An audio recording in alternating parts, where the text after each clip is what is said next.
Cullen live in 1 minute.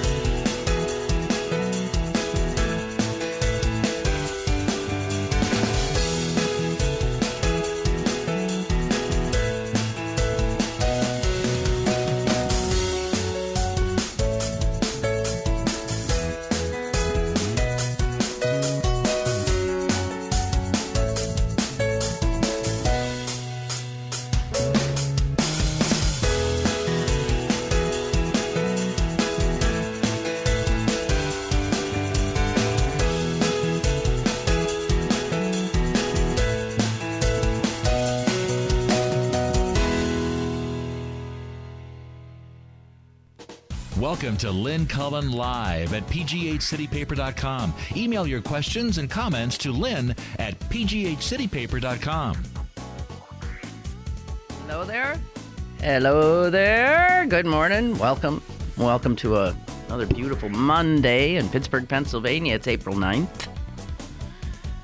It's Easter Monday. Streets seem strangely quiet. The bus was strangely empty, and I guess people have this day off, huh? Do people have the Monday after Easter off? I guess. Well, I don't. Here I am. And, well, I guess I'll do what I usually do when I'm sitting here. That's muse about things that have happened since last we spoke. I hope you had a happy holiday, by the way. Assuming you had one. All you atheists and agnostics, I suspect, had just a normal weekend, whereas those of us affiliated with a religion enjoyed the camaraderie of family and the meaningfulness of religious scripture of some sort or another. Although an awful lot of atheists and agnostics do like the trappings of these holidays, so I would suspect a lot of atheists and agnostics did find themselves in some means celebrating Easter, being with family, and or generally being observers. I don't know. All right. I don't want to go there. I don't want to go there. I don't want to talk about religion. Let's talk about dead people, right? Mike Wallace qualifies as the most famous dead person of the day, I believe. Mike Wallace, who had an extraordinarily long career in journalism and looked damn good into his 90s, which is pretty impressive. I once found myself on a little shuttle plane, little prop plane, going from Boston, I believe, to Martha's Vineyard. And Mike Wallace was on the plane. That's the only time I saw him in person, and he was good-looking, strangely brown, wrinkled man. He was too tan, I thought, and consequently his skin looked a bit leathered. But heck, he made it to 93. The sad thing, reading all the obituaries, is that his mind was not quite with him near the end, which is really especially hard to deal with when you're thinking of somebody whose mind was so sharp and so acute. I was never a fan of Mike Wallace's, and I think there are two reasons for that. While I will not argue that he had a huge impact on broadcast journalism and took down a few big shots that you were very happy to see taken down. My problem with him, and it's why I was never really a hard news reporter when I was a reporter, I find it very difficult to watch somebody get ambushed or find themselves uncomfortably, outmanned, outmaneuvered. And so many of his interviews, I found myself rooting for the poor schmo he was zeroing in on. Even sometimes when they were the high and mighty. I thought his style, which he once likened, I think, to walking a line between sadism and intellectual curiosity. I think that's what he said. That sadistic aspect of his style, I always found off-putting. I don't like making people uncomfortable.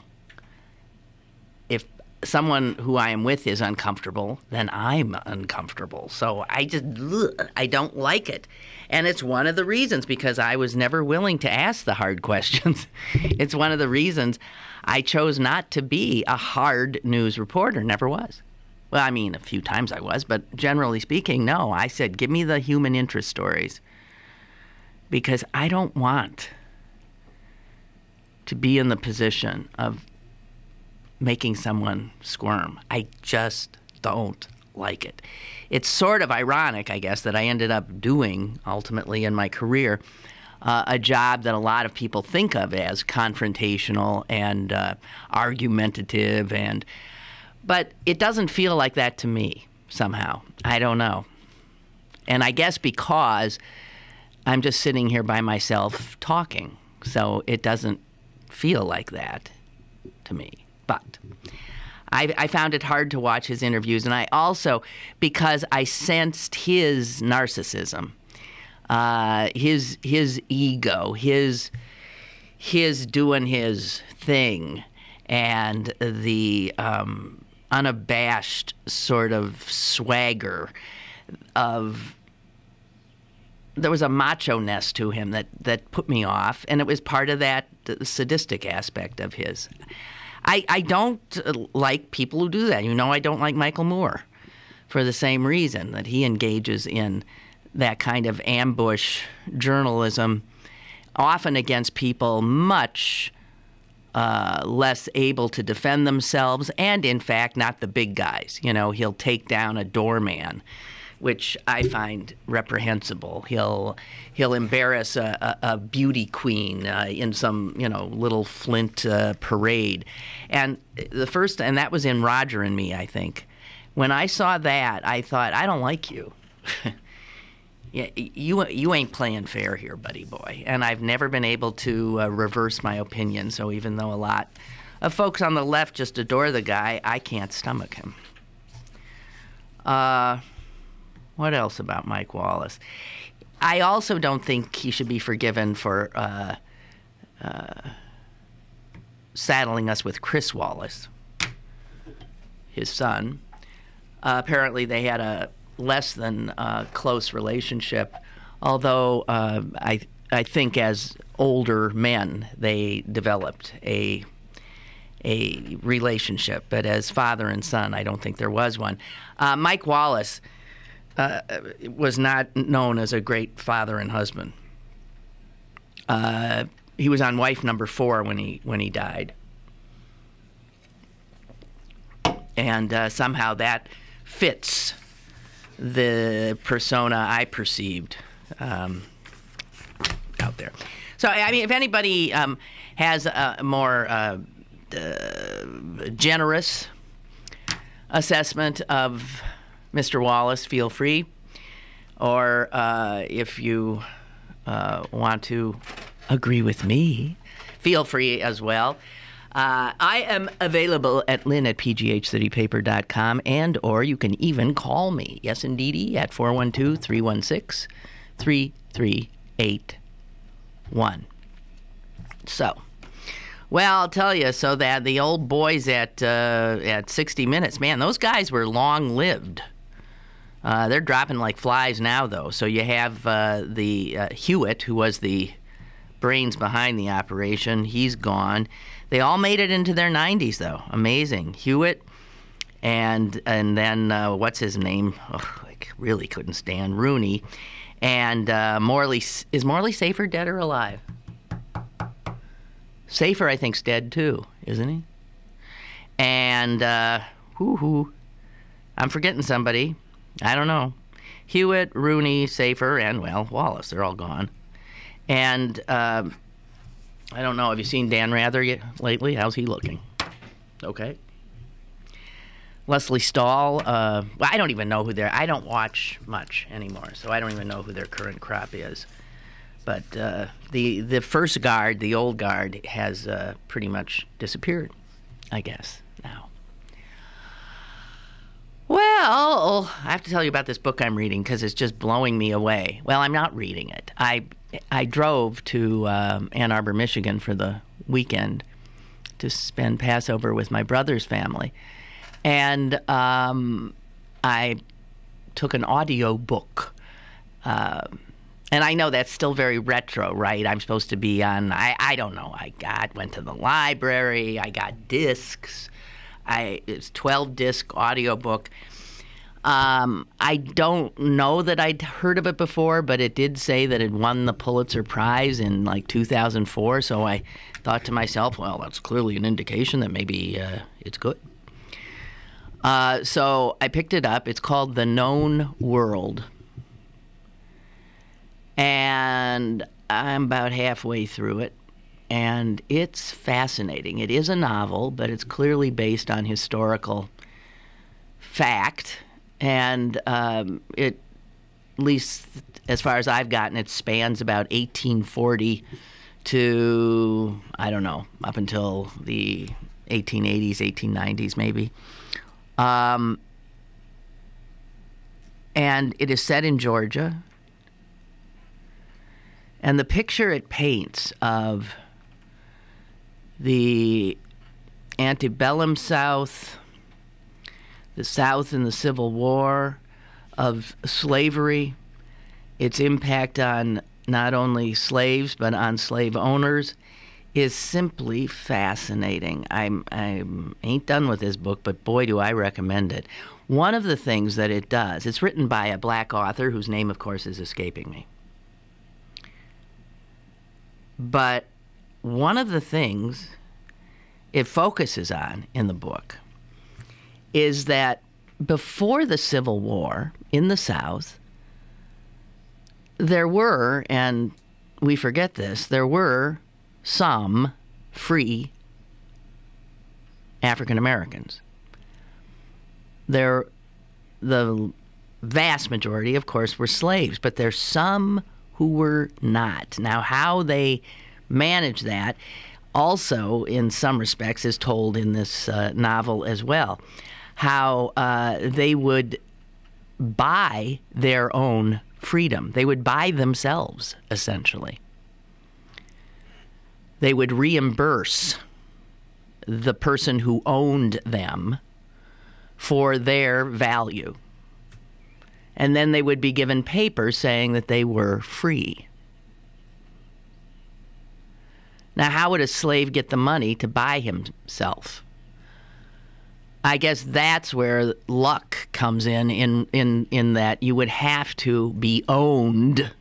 You would have to be owned by somebody with a semblance of a conscience, who perhaps, knowing that you had a skill, like you were a great shoemaker or an extraordinary cabinet maker, would allow you to, after you were done doing those, using that talent for his home, would allow you to do it for others and expect payment for that work. And some, I can't imagine they were in the majority, but some would allow a slave to be paid for his work off the plantation. Now, showing how few people were ever able to even get themselves into a position to do that, let alone to save up maybe $400, $500, $600 to pay for their freedom.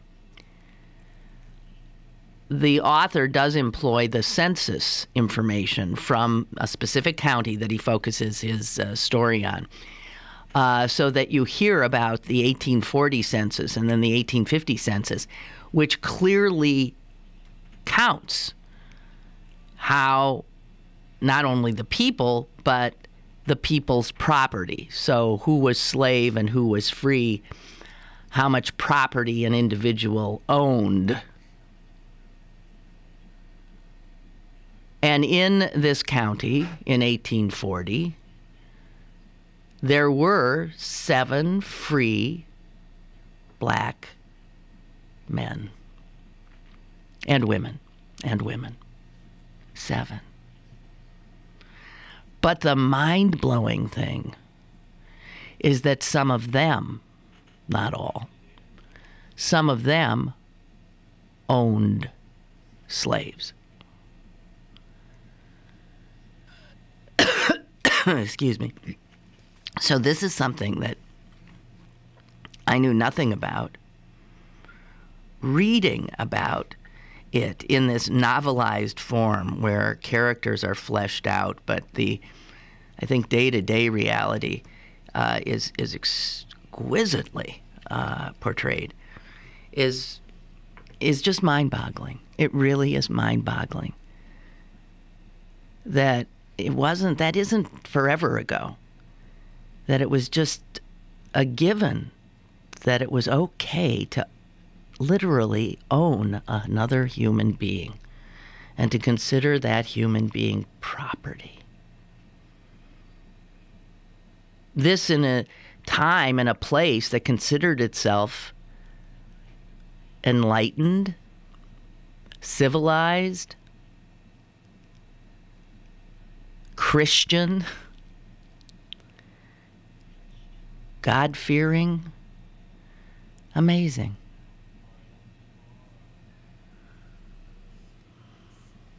I do recommend this book, The Known World. If any of you have gotten there ahead of me, don't ruin the end if something unforeseen happens. Fantastic book. Speaking of the Southerners, and speaking of their whole culture of free labor, if you think about it, so you had half of this nation that was predicated on an economic system in which labor was uncompensated. Labor was free. You got these people who you deemed somehow less than people to do all the work for nothing. Oh yes, they involved some upkeep. You had to keep them fed. You had to minimally clothe and shelter them. You had to maintain them as you would a piece of farming equipment. So the Southern culture, which is a very defined culture, clearly, right? The Southern culture has at its base this idea of labor not having value, or of labor being free. And I was thinking of that as I read a piece written in a Denver paper about the fact that when the Republicans got into power 2 years back, 2010, in the midterm elections, when they took the House, when the Tea Party moved in, right? And they took over so many state legislatures, and we were told that they were there because the Democrats were not doing their jobs, and what Americans wanted were jobs, right? And a reduced deficit. Jobs, jobs, jobs. That's what we were going to get. That's what we were told. Jobs, jobs, jobs. And somebody named Ed Quillen, writing in the Denver Post, says, but that hasn't been the case. Unless, I guess, the jobs they were talking about were those of transvaginal ultrasound operators. Because extraordinarily, the Republicans got in and immediately, of course, did what they always do. They do a quick pivot, and we find ourselves hurtling back in time so that we find ourselves arguing things like evolution, contraception, abortion, religion. All of these things that most Americans would say had been settled or are personal or leave us alone. We want you to get jobs. Find jobs so we can go to work. But that's not what they did. And as Quillen writes, the Republicans are not focused on jobs. They're never focused on jobs. The only job issue that they're focused on, Mitch McConnell made perfectly clear about, and that was actually costing someone a job, not giving them a job. McConnell, who famously said that the single most important thing we want to achieve, we being the Republicans, is for President Obama to be a one-term president. All they wanted to do and want to do is to cost that man his jobs. That's their jobs agenda. And Quillen points out that historically, and you can see this operating now, if lots of people are out of work, that hurts the incumbent president. So Republicans ain't wild about creating jobs, because if that unemployment rate goes down, in likelihood, Barack Obama's numbers will go up. And this is not what they want. So this is one big reason Republicans are not and have not been focused on job creation. But it's more than that, because, and we can hear this in their rhetoric, Republicans don't like labor, do they? Republicans don't value workers. Republicans like and keep all their love for employers. That's who they love. That's who they represent. The noble job creators, right? Who are, as Quillen says, constantly vexed by bureaucracy and regulation. Republicans like bosses. They don't like workers. I give you Wisconsin's governor, who I seriously will be able to give you in another few months. I hope he's thrown out of office. Because here's a guy, a Republican, like so many of these new Republican governors, who came in and immediately went after trying to disempower workers. Excuse me. So this Republican war on women sometimes has to give way to the Republican war on workers. I read you a few weeks ago that wonderful quote from Abraham Lincoln, and I think it was from his first State of the Union address, when he quite clearly said, there's capital and there's labor. And of the two, without a doubt, the most valuable is labor. Because without labor, there can be no capital. Now, that was the first Republican president. He would no more recognize his party, believe me, than if you were to have shown him, the Politburo in 1937 and say, hey, Abe, see, here's what republicanism became. I mean, it's as alien what the Republican Party is now to what Lincoln's sense of good governance and political philosophy was. So Republicans, despite their first Republican president, Lincoln, telling them that if you're a fan of anybody's, it's not the capitalists, it's the workers. They don't get that anymore. So now they don't like workers. They don't like them. They look at them sort of like the plantation owners looked at the slaves. We need them to do our work. We don't want to pay them, frankly. We want to do the minimum we can do to keep them.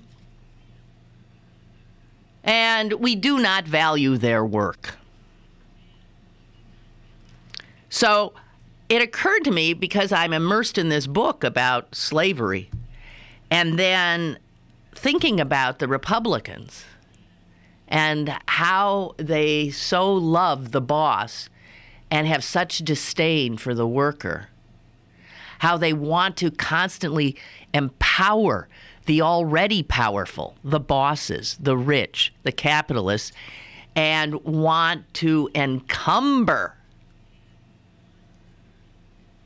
the worker, labor. Unemployment's, Republicans sort of like it, because if jobs are hard to come by, then employers have more power, right? Yeah. And they like employer-based health care.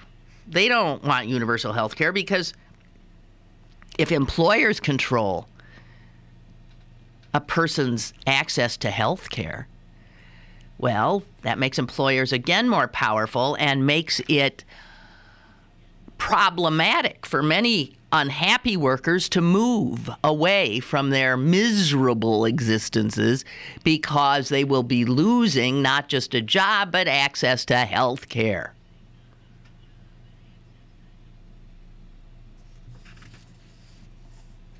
So that Southern culture is still so alive and well. The Southern culture in which slavery put in the heads of an entire segment of this population that labor should be cheap.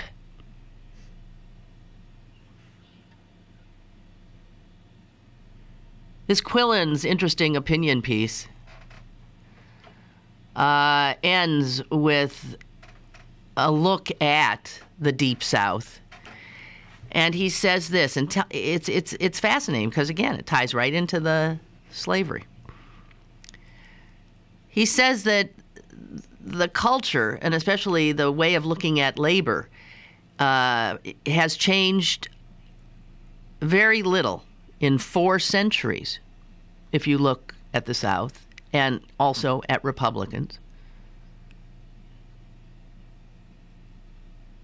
Look at the South now. Still has its oligarchs in place. Now they're Republicans. And 200 years ago, they were Democrats.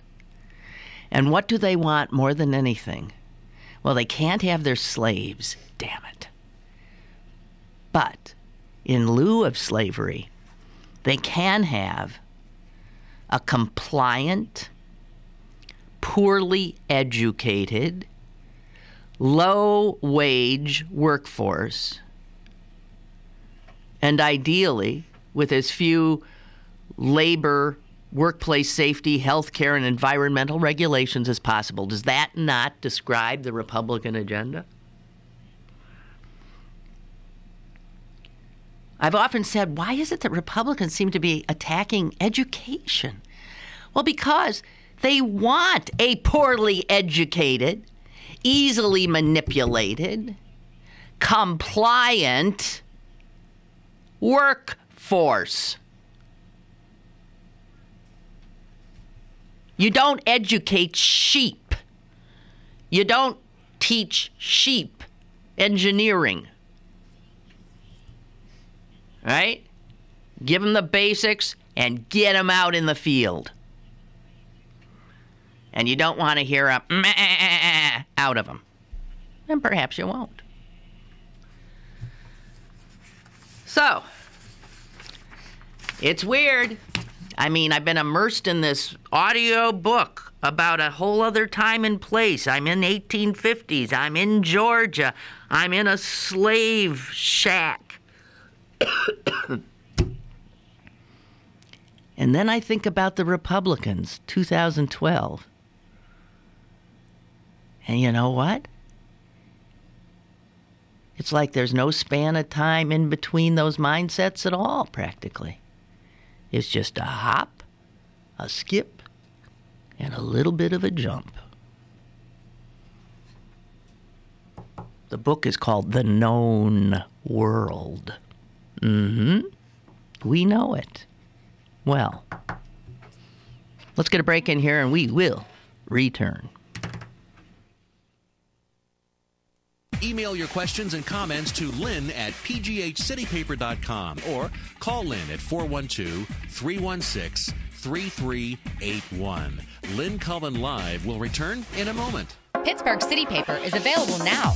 Pick up one today for the distinctively Dutch Festival, Pittsburgh Zoo Hop, and Dingus Day. Pittsburgh City Paper available at over 1,700 locations throughout Western Pennsylvania and on the web at pghcitypaper.com. You're listening to Lynn Cullen Live at pghcitypaper.com. Once again, here's Lynn Cullen. Here's Lynn Cullen swallowing.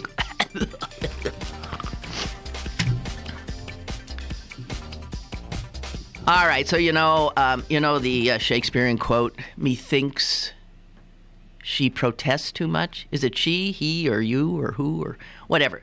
But the idea being, I can't think of which play that's from, but you protest too much. The idea in the play, and clearly how it is now used in conversations, "Methink you protest too much," is that someone, the knowledge that human beings, human nature being what it is, somebody is sometimes gives themselves away, right, by coming out with, great protestation about something. Because when the protestation is a little over the top or a little just too intense for, well, the reality that confronts, it usually means that there's something else going on. So I have often said that those who exhibit the most homophobic behavior protest too much. And that my guess is that an awful lot of homophobes are closeted gay people. And if not consciously, they are people who have these, they repressed urges that they cannot comfortably deal with. And so they suppress them and then turn them inside out and hate that which is causing them so much turmoil. Homosexuality. Well, now it turns out that a study has been done, and it's been written up in the Journal of Personality and Social Psychology, and it says just that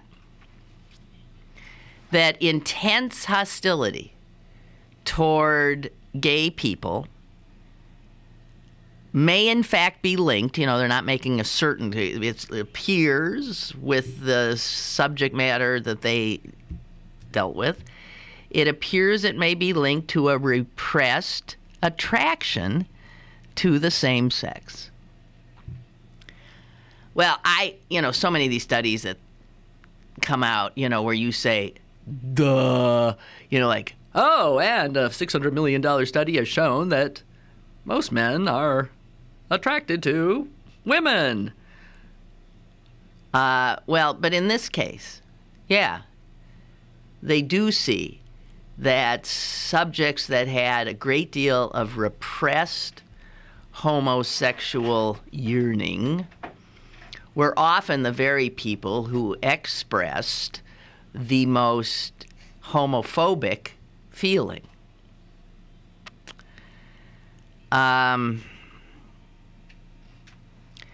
Also, they said people who had really controlling parents often would end up with negative attitudes about gays and were more likely to suppress their own same-sex attractions. Blah, blah, blah, blah, blah, blah, blah.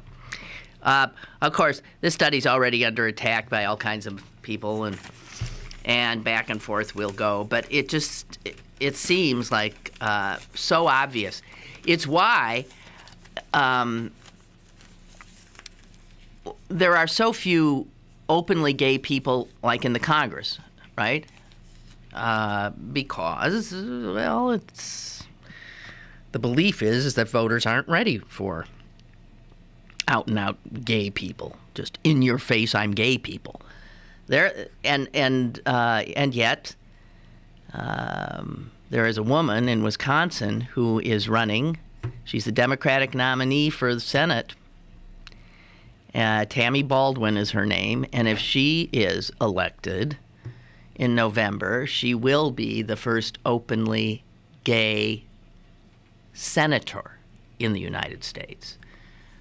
All the other gays have been in the House, where she is currently.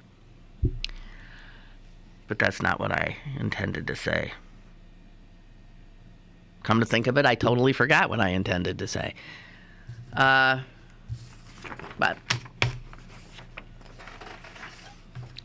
I suppose, I don't know. Bruce Krause was very open about his sexuality when he ran for city council. And I think of Pittsburgh as a very conservative town. And I think of his district as a very conservative district. He represents the South Side. And yet, this very openly gay man was elected by that conservative district and has been reelected. And I think it shows that people, I think voters especially in this neck of the woods, are very comfortable with people who are authentic, who are who they are. I've decided that's the only reason I've been so comfortable here for over 30 years, because I would seem not a great fit for this town because it's totally backward, I think, and always has been, on acceptance of women in powerful positions. And yet somehow Pittsburgh allowed me to have a career as an out there, loud woman. And I'm ever so grateful. I truly am. Before I leave the South, I have just one more thing because, there's two more things. You know, everything that I read these days, it seems to come out of the South or out of the church culture of the South, or that, the racist past of the South, slavery. It's like nothing really has changed that much. And the mindset there, of course, is all over the country. That conservative, bovine are cows, ovine are sheep, ovine kind of what I think of as the Republican voter. Did the governor of Tennessee sign that damn law? I think he did. The anti-evolution law? I would be embarrassed to live in the South. I would be embarrassed.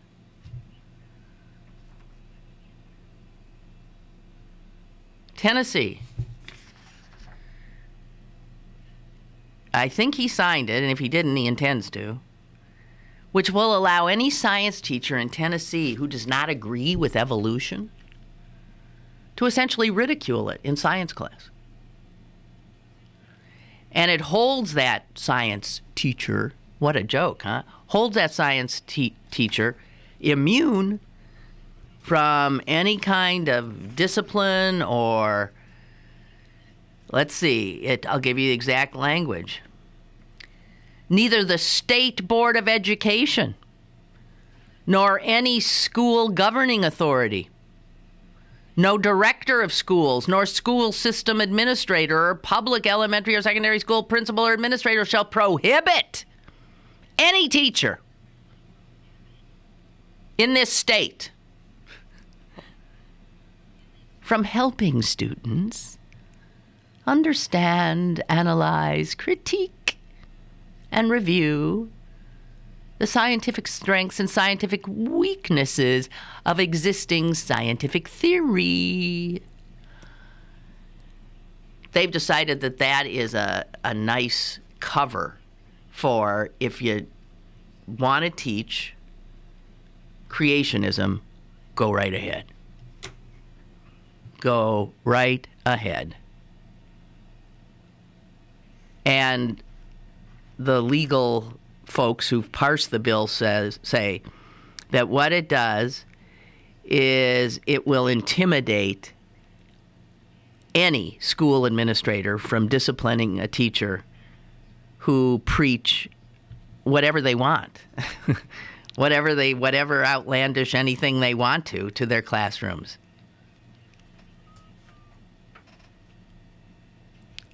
Evolution, of course, is one of the most widely accepted principles of modern science.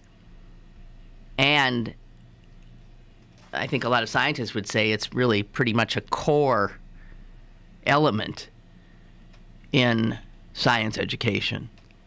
And yet here we have a state, and I'm sure it'll be followed by others, this is not surprising, in which teachers are being given free rein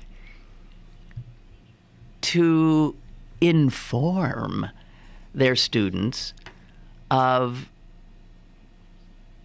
I guess, religious creationist myth as opposed to science, which is what they're supposed to be teaching. It's unbelievable. And if you want a country of idiots, well, the Republicans are doing their damn best to deliver that workforce.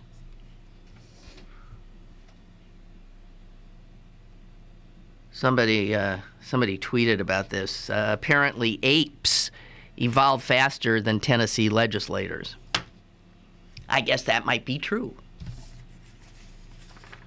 And then staying on the education beat and the religious beat, and the Republicans, get this. You know, these anti-bullying laws that are popping up here and there. Do you know who's against them? Who would be against that? It's like, okay, is there anybody against mother pie and applehood? Huh? Anyone against apple pie and motherhood? Or whatever. Of course not. Anybody against anti-bullying?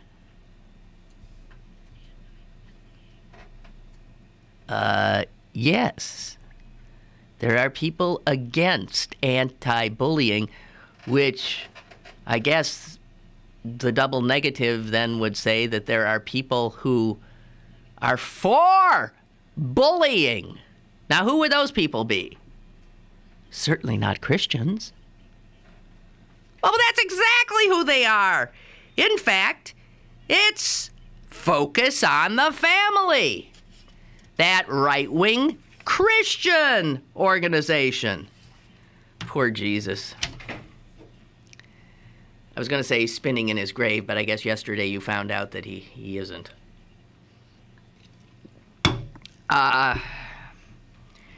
So, Focus on the Family sees anti-bullying laws as really, that's not what they're really about. Focus on the Family will tell you what they're really about, of course, is making your child gay. They say that because these anti-bullying laws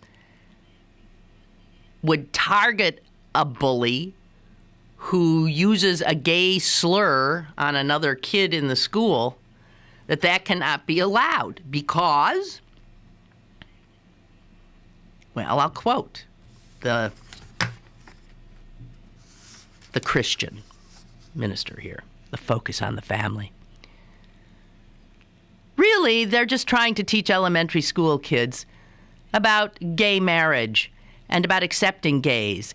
And we think parents should have the right to teach kids about that in their own way, such as, honey, gay people are despicable. Gay people are sinful and going straight to hell. Gay people are not as good as you and me and should be bullied whenever possible and denied access. Unbelievable. Socially conservative groups nationwide have lobbied state legislatures to strike down anti-bullying measures. A Christian family values lobbying group actually managed to convince Arizona lawmakers to kill an anti-bullying law that it said carried, clearly, a gay-friendly agenda.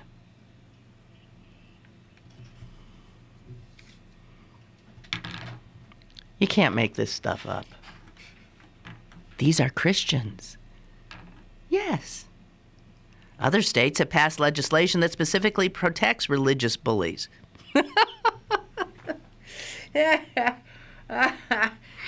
Yeah, that sailed through the legislature. I have a bill here, Mr. Chairman, that would protect all the poor, under attack bullies in our school. Could I have unanimous consent? Yes, yes, protect them bullies.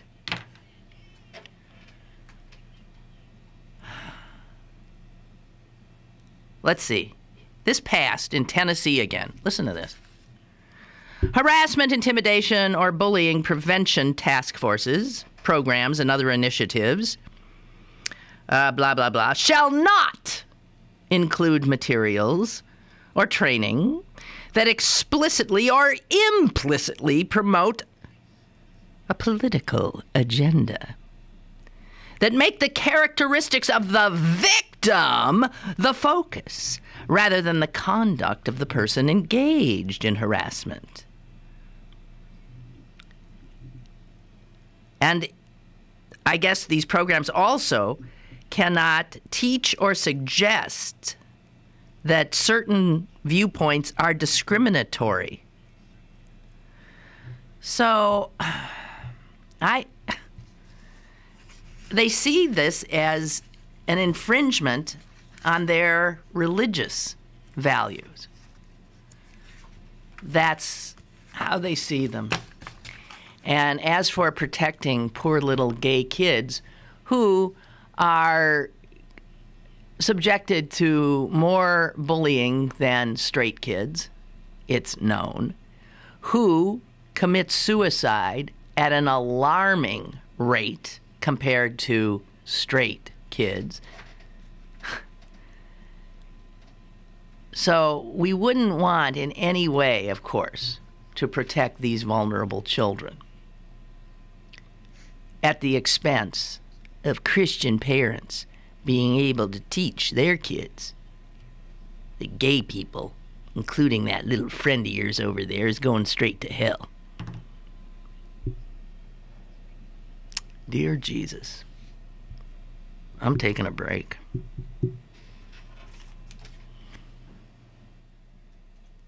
More is on the way with Lynn Cullen Live. Go to bergbargains.com for great deals on tickets to the ballet, opera, city theater, science center, symphony, history museum, and the Carnegie Museums. bergbargains.com, Pittsburgh's only online deal site where the deals don't expire. bergbargains.com. Sewickley Med Spa is Pittsburgh's newest med spa, offering the latest in skincare treatments and medical-grade skincare products. Their providers have years of experience with aesthetic treatments and technologies such as Botox, Restylance, Juvederm, chemical peels, Retin-A, and spider vein treatments. They offer a discreet, personalized environment with only the best quality proven services and products. Call them today for a free consultation. 412-259-8628. The Sewickley Med Spa. 412-259-8628. Now it's back to Lynn Cullen Live at pghcitypaper.com. There was this piece in USA Today about how those self-service checkout lanes, while they are moving into other stores that didn't used to have them, some grocery chains are starting to take them out. And when they first came in, I ranted about them. Because, on two levels. One, I saw it, obviously, as an effort to take jobs away from people. We've seen so much of this, where machinery, robots, whatever, take over jobs that human beings were given before. And at a time when people desperately need work, the idea that you would automate their job when, come on. Then, okay, that's on the one level. It's anti-job. It's costing good people, hardworking people, their job. The other thing is, why do I want to go into a grocery store and essentially do a job? I want to get my groceries. If all of a sudden, what's next? You can come in at 3 a.m. and stock shelves? So I was thinking, wait, okay. So now they've got me scanning, bagging. These two things were jobs. People got paid for that. At least if I'm going to scan and bag, I should get a discount, right? But no, that's not the way it works. So I, for the life of me, could not figure out why anybody would want to do this. And it's not as if people say, well, it's quicker. It is not quicker. You get in one of those lines. If you're behind a person who doesn't know what the hell they're doing, you can be there forever. On the other hand, those machines are constantly breaking down. You scan something, you put it in the bag, and this disembodied voice says, please put your item in the bag. And I'm thinking, I did put the item in the bag, you idiot. So I pick it up and put it down forcefully. That is not the proper weight for your item. What do you mean it's not the proper weight for the item? It is the item. And then it locks up on you, and a light starts flashing, and then some bored-looking human being comes over and looks at you like, what kind of an idiot are you? And turns some knobs or does this or that, and you're up and running again until, bang! The machine takes issue with you again. It's not faster. It's more stressful, and as I said, not only are you the customer, you're also apparently doing the job. One of the most embarrassing moments of my life was once I was standing in a self-checkout line, and a guy stopped by me and said, I can't believe you're in this line. I said, why? He said, because I was so moved by your rants about these lines taking jobs away from people that I won't go in one. He said, and I thought you said you didn't go in them. Yeah, well, I can't remember what I said. I said, well, yeah, but blah, blah, blah, blah. Just this once. Now, ever since then, I really don't go in them. Unless I do. And then, please, don't call me on it. I mean, it's rare. Because they drive me crazy. But here's the other thing I figured out when using them. Because I did it. I put my bananas on the thing to be weighed. You know, you have to weigh certain things, right? And so you put in, you have to put in that it's bananas. Because the stupid machine doesn't know it's bananas. It could be kumquats. It doesn't know. It's just weighing it. So I honestly respond, that is bananas. And then they say, blah, blah, blah, blah, please remove your bananas. But on the little screen, I could have plugged in that they were bananas, or I could plug in that they were organic bananas. Now, what's your guess? Are the organic bananas pricier? Sure they are. Well, here's where I take my discount for doing the job.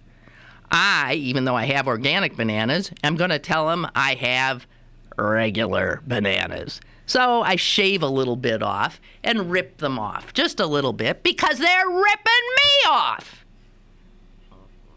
I misreport fruit as often as possible. I think, should I tell them this is a hydroponic tomato? Do I look like an idiot? No. Huh? So this is why some of the stores now are saying, hey, these customers are not trustworthy. They're screwing with us. And not only that, you know what else is easy to do when you're checking yourself out? Just stick it in the bag. Don't scan it. You can rip things off left and right in those self-checkout lanes, folks. And people are. I am not telling you to do that. I'm telling you that when these companies try to cut their costs, cut their workforce, and foist it all off on you, anything's fair as far as I'm concerned. And they're starting to see diminishing returns. So coming soon maybe to a grocery store near you, good old-fashioned checkout lanes with 2 people manning each one, a scanner and a bagger. And that's the way it should be. Although, as I said, some people are still keeping these things going, and the ones that do still keep those self-checkout lanes still love them because they reduce their labor costs and they're willing to have a little more pilferage because they've crunched the numbers. So they're willing to give you a hydroponic tomato or 2 and still not have to pay some poor person's health insurance. Okay? Just so you know. And I do not in any way want to suggest that I am, well, advocating thievery. But stop and think about it. Okay, I think that's it for me. Oh, guys, I do not know if I'll be here tomorrow. Of course, for that matter, none of us do we? Not to get all existential on you, but none of us know. I want you to live for the moment. But at 4 p.m., I have been told I must call the clerk of courts or somebody to find out whether or not I am needed for jury duty tomorrow morning. Now, every time I've ever had to do that, it turns out that I am wanted. I'm wanted to come down, be bored out of my mind for 8 hours, and never be chosen to be on a jury. Never.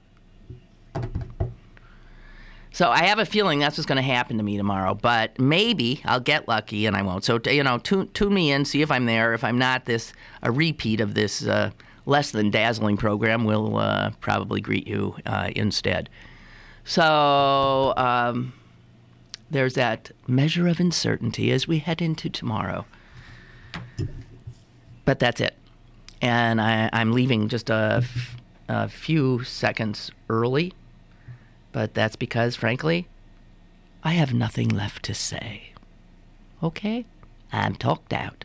You have a great day, and tomorrow, maybe.